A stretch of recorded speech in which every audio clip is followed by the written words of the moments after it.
Publik dihebohkan dengan video tak senonoh wanita bercadar berinisial DM di kebun teh Ciwidey, Kabupaten Bandung. Rupanya RM usia 42 tahun, suami wanita bercadar itulah yang merekam dan menjual video tak senonoh tersebut. Namun menurut pengakuannya, mulanya ia tak berniat menjual video sang istri. Hal tersebut disampaikan RM secara langsung di Mapolres Tabes Bandung pada Senin 22 Mei. Ia mengaku tak memiliki niat apapun terkait video tersebut. RM mengatakan mulanya ia hanya iseng hingga video itu untuk konsumsi pribadi. Namun 1 bulan kemudian niat tersebut berubah, pasalnya pada bulan Juli 2022, RM terfikirkan untuk menjual video tersebut. Hal itu dilakukan untuk menambah penghasilan dan mencukupi kebutuhan keluarga. Meski begitu, RM tak memberitahu sang istri terkait penjualan video tak senonoh itu.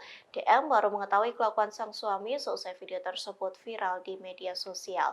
Adapun RM menjual video itu seharga Rp100.000 hingga Rp300.000.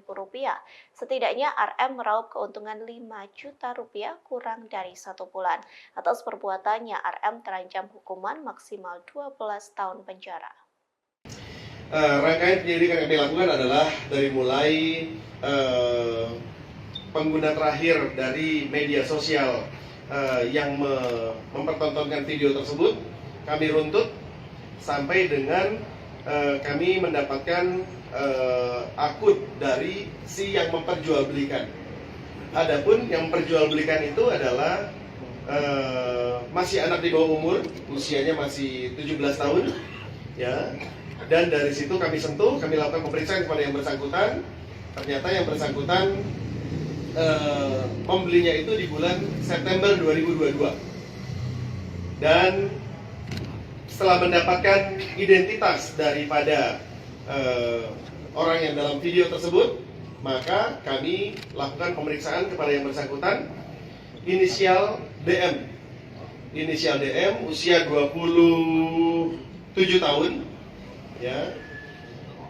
Dan pada saat itu kami mendapatkan informasi bahwa wanita ini, DM usia 27 tahun ini,